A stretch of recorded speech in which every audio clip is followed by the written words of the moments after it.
O vídeo já vai começar, mas antes, não se esqueça de se inscrever e ativar as notificações. Irmãos queridos, nós vamos então abrir a palavra de Deus na carta de Paulo aos Romanos, capítulo 1, e leremos dos versos 14 a 17, que é o texto básico da nossa liturgia de hoje. Romanos 1, 14 a 17. O apóstolo Paulo escreve assim: pois sou devedor tanto a gregos como a bárbaros, tanto a sábios como a ignorantes. Por isso, quanto está em mim, estou pronto a anunciar o Evangelho, também a vós outros em Roma. Pois não me envergonho do Evangelho, porque é o poder de Deus para a salvação de todo aquele que crê, primeiro do judeu e também do grego. Visto que a justiça de Deus se revela no Evangelho, de fé em fé, como está escrito, o justo viverá por fé. Amém. Meus amados, o apóstolo Paulo escreveu 13 dos 27 livros do Novo Testamento. Ele é o maior escritor, portanto, do Novo Testamento. Mas esta carta é considerada a maior epístola, no sentido da sua importância. É chamada até mesmo de um manifesto cristão. Outros consideram Romanos o Evangelho segundo Paulo. Paulo nunca tinha estado em Roma. Ele já tinha feito as suas 3 viagens missionárias nas províncias da Galácia, Macedônia, Acaia e Ásia Menor. E ele estava retornando de Éfeso, da sua 3ª viagem, rumo a Jerusalém, quando escreve esta carta. E nesta carta ele partilha o seu propósito, o seu desejo, o seu sonho de ir a Roma, de repartir com aqueles irmãos a palavra e de ser enviado pela igreja de Roma à Espanha, para novos horizontes missionários. Ele chegou a dizer que foi seu desejo ir, mas por razões alheias à sua vontade, ele ainda não tinha ido a Roma. E então, nesta carta, ele apresenta para nós a questão do Evangelho, da salvação. No capítulo 1, mostrando a necessidade da salvação, até do capítulo 1 ao 18, até o 3, 23, mostrando que todos são pecadores, não importa a raça, a nacionalidade, a condição social, nem a situação religiosa, todos pecaram e destituídos estão da glória de Deus. Após o que, ele abre os portais da graça e ensina o Evangelho, tratando da verdade bendita da nossa redenção, da doutrina da justificação. A partir do capítulo 3, dos versículos 24 em diante. No capítulo 4, ele mostra o exemplo da justificação lá no Velho Testamento, mostrando como Abraão e como Davi, os ancestrais da nação, tinham sido justificados pela fé. No capítulo 5 ele mostra o fruto da justificação, no capítulo 6 a nova vida, no capítulo 7 as tensões da vida, no capítulo 8 a grande obra do Espírito Santo, no capítulo 9 o passado de Israel, no capítulo 10 o presente de Israel, no capítulo 11 o futuro de Israel. A partir do capítulo 12 ele trata da forma prática da aplicação da doutrina, mostrando que uma pessoa que foi alcançada pelo Evangelho, transformada pelo Evangelho, ele tem relacionamentos transformados. Primeiro com Deus, depois com Ele mesmo. Terceiro, com seus irmãos. Quarto, com seus inimigos. Quinto, com as autoridades constituídas. Sexto, com os seus irmãos na fé, que pensam diferente dele em coisas secundárias. Mas aqui, na introdução desta carta, Paulo vai mostrar para nós a questão do Evangelho. E eu gostaria de, primeiramente, destacar a necessidade de pregar o Evangelho. O Evangelho não é um monopólio da igreja para ela esconder. O Evangelho é um legado à igreja para ela proclamar. E ele faz aqui 3 afirmações. A primeira afirmação está no verso 14: pois eu sou devedor. Devedor. Você é devedor quando você pega algo emprestado e precisa pagar. Ou você é devedor quando alguém confia algo a você para entregar a alguém. Então, enquanto você que recebeu este algo para entregar a alguém, não entrega este algo a alguém, você é devedor. A ideia de devedor está nesse segundo aspecto. Deus nos confiou o Evangelho com um propósito, para que nós entreguemos este Evangelho aos povos, às nações. Então Paulo se sente um devedor. Você e eu deveríamos nos sentir devedores. Mas em segundo lugar, vejam vocês no versículo 15: por isso, quanto está em mim, estou pronto a anunciar o Evangelho também a vós outros em Roma. Paulo era um homem pronto para pregar. Ele pregava com saúde, ele pregava doente, ele pregava na sinagoga, ele pregava em lugares públicos, ele pregava na praia, ele pregava nos salões dos governos, ele pregava nas prisões, ele pregava com fartura, ele pregava com pobreza, ele pregava quando estava em liberdade, ele pregava quando estava sendo perseguido. As circunstâncias não determinavam a sua agenda, ele sempre estava pronto. Mas em terceiro lugar, vejam comigo o verso 16, ele diz: pois não me envergonhe do Evangelho, eu sou devedor, eu estou pronto, e eu não me envergonho. Há alguns que são a vergonha do Evangelho, há outros que se envergonham do Evangelho, mas Paulo diz: eu não me envergonho do Evangelho. Mas por que alguém deveria ou poderia envergonhar-se do Evangelho? Primeiro, porque o Evangelho está ligado a Cristo, que foi crucificado. E a crucificação era uma pena de morte no Império Romano, para os piores criminosos, para as pessoas que haviam cometido as maiores atrocidades. Então, pregar um Evangelho que tem na sua essência como mensagem Cristo e este crucificado, para muita gente era um escândalo. Segundo, quando ele diz eu não me envergonho do Evangelho, o Evangelho naquele tempo, no primeiro século, no início de todas as coisas, estava alcançando as classes mais baixas. A maioria dos crentes eram escravos, não as elites, não os reis, não os príncipes, mas aqueles que estavam sendo assolados, injustiçados, oprimidos. Terceiro, por que ele poderia envergonhar-se do Evangelho? Por causa deste Evangelho, por onde Paulo passou, ele enfrentou lutas. Na primeira viagem missionária, ele foi apedrejado em Listra. Na segunda viagem missionária, ele foi açoitado em Filipos. Na terceira viagem missionária, ele enfrentou feras em Éfeso, a ponto de desesperar-se da própria vida. Em outras palavras, alguém pode dizer assim: não, eu não quero saber de pregar o Evangelho, porque quem prega o Evangelho vai sofrer, e eu não quero sofrer, portanto, me tira dessa, me livre dessa. Pregar o Evangelho não. E apesar dos dissabores sofridos, Paulo diz: eu não me envergonho do Evangelho. Mas agora, ele vai tratar de um segundo aspecto, não só a necessidade de pregar o Evangelho, mas ele começa agora a destacar o poder do Evangelho.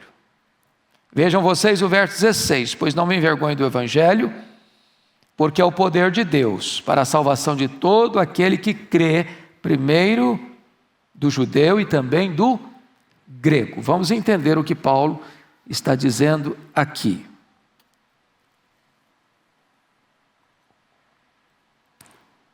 Primeiramente, amados, você nota aqui a natureza do Evangelho. Ele é o poder de Deus. Não é uma mensagem do homem, não é uma mensagem gerada pelo homem, não é uma mensagem produzida pela igreja, não é uma mensagem que emana da terra, não é uma mensagem que tem limitação na sua natureza. O Evangelho é o poder de Deus. Como Deus é onipotente, Ele pode tudo, e o Evangelho é o poder de Deus, logo o Evangelho também é onipotente. Ou seja, o Evangelho é poderoso para quebrar a dureza do coração mais endurecido. O Evangelho é capaz de, na ação do Espírito Santo, desatar os nós do misticismo, da idolatria, da feitiçaria, do ateísmo, dos ismos vários que existem. Então, quando você prega o Evangelho, você não está pregando uma mensagem impotente, fraca, vulnerável, você está anunciando uma mensagem que é poderosíssima. É o poder de Deus. Ninguém tem vergonha daquilo que se chama de poder, muito embora há poder que destrói, o poder da bomba atômica, o poder do mal, o poder da violência, o poder dos opressores, o poder dos absolutistas e totalitários que esmagam os seus súditos. Mas o Evangelho é o poder de Deus para a salvação. Louvado seja Deus. Para a salvação. O Evangelho é pregado e os olhos são abertos. O Evangelho é pregado e os ouvidos são destampados. O Evangelho é pregado e o coração de pedra é transformado num coração de carne. O Evangelho é pregado e o cativo é liberto. O Evangelho é pregado e o enfermo é curado. O Evangelho é pregado e o perdido é encontrado. O Evangelho é pregado e o morto ressuscita espiritualmente. Ele é o poder de Deus.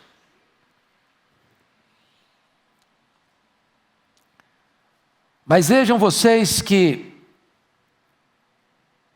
o propósito do Evangelho, está escrito aqui, o Evangelho é o poder de Deus para a salvação. Então aqui Paulo está afirmando, obviamente, que o Evangelho é um instrumento que Deus usa para que as pessoas sejam salvas.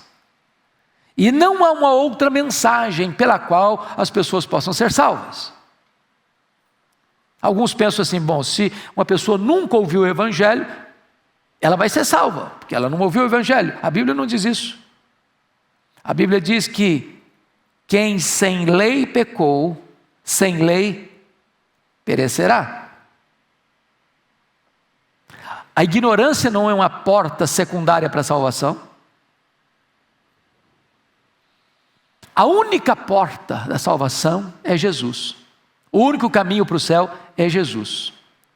E a única mensagem que proclama Jesus é o Evangelho. Portanto, não há salvação fora do Evangelho.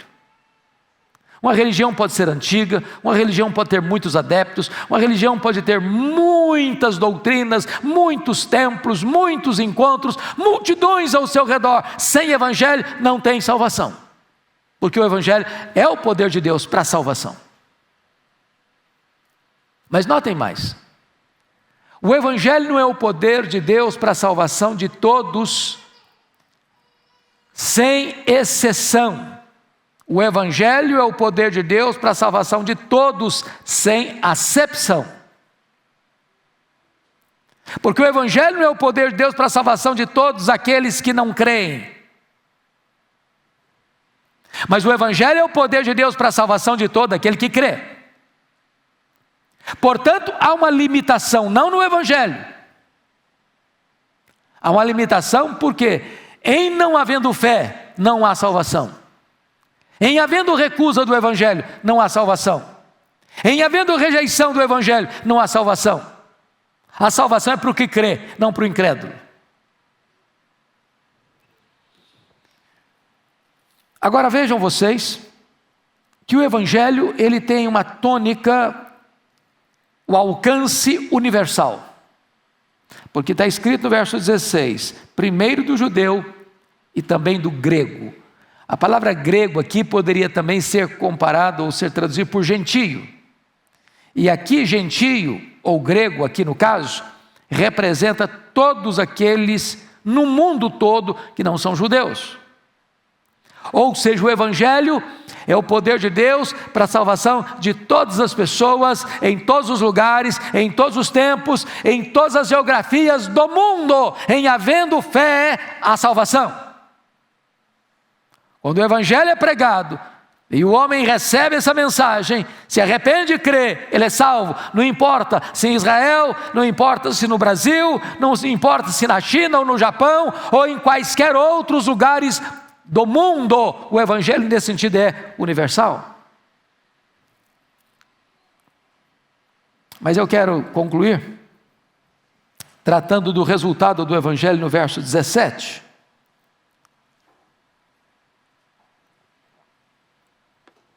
E Paulo diz assim: visto que a justiça de Deus se revela no Evangelho de fé em fé, como está escrito, o justo viverá por fé. Paulo está trazendo aqui à tona a gloriosa doutrina que ele vai desenvolver ao longo desta carta, a doutrina da justificação pela fé. Como Deus salvou o homem? Essa é a grande pergunta. Será que Deus salvou passando por cima dos pecados? Dizendo, não tem problema. Você pode ser salvo do jeito que você está. Não precisa acontecer nada na sua vida. Não. Deus não abriu mão dos seus atributos ao salvar você. Deus é justo. E Ele não despojou-se da sua justiça para salvar você. A Bíblia diz que a alma que pecar, essa morrerá. A Bíblia diz que Deus não inocentará o culpado. A Bíblia diz que todos pecaram e destituídos estão da glória de Deus. Então, para Deus ser justo, Ele precisa punir o pecado. Ele precisa aplicar a lei e fazer cumprir a justiça. E então nós estaríamos inexoravelmente condenados. Mas o que Deus fez? Deus providenciou um substituto, um fiador, um representante. Ele precisava, por uma questão de justiça, punir o nosso pecado. Para não punir em nós, Ele mandou o seu Filho Jesus como nosso representante e lançou sobre Jesus a iniquidade de todos nós.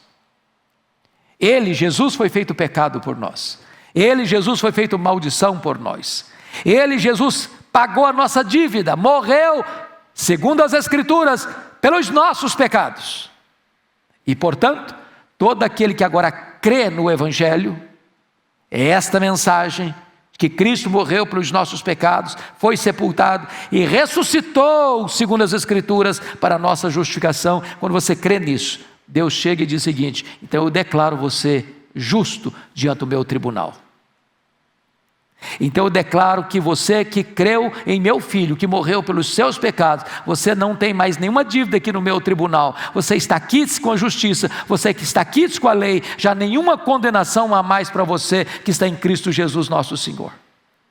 E Paulo está dizendo que a justiça de Deus então se revela no Evangelho. Deus é justo e o justificador daquele que crê. De tal forma que agora você é salvo quando você olha para Jesus e crê nele como seu Salvador, como aquele que morreu em seu lugar pelos seus pecados para dar a você a vida eterna. Este é o poder do Evangelho. Irmãos, esta é a mensagem que nós temos, esta é a mensagem que nós anunciamos. Esta é a mensagem que faz com que você e eu estejamos aqui nesta tarde. E esta é a mensagem que você e eu devemos viver e pregar, a tempo e a fora de tempo. Vamos ficar em pé e vamos orar. Querido Deus, nossa gratidão por esta tarde, nossa gratidão pelas pessoas que estão nos acompanhando, pelas mídias sociais, nossa gratidão pelo teu povo que está aqui reunido na tua casa, nossa gratidão pela tua palavra, Nossa gratidão pelo Evangelho. Nossa gratidão por tão grande salvação. Nossa gratidão porque um dia Tu entraste na nossa história, mudaste a nossa sorte, mudaste a nossa vida, nos fizeste membros da Tua família e herdeiros das riquezas celestiais. Rendemos-te graças, Deus, porque nesta tarde o Teu povo vem Te buscar e Te adorar e Te agradecer. Agora conduz o Teu povo em paz, em segurança, de volta ao seu lar e conceda ao Teu povo a Tua bênção que satisfaz a alma. Em nome de Jesus. Amém. Deus abençoe, queridos. Podem assentar.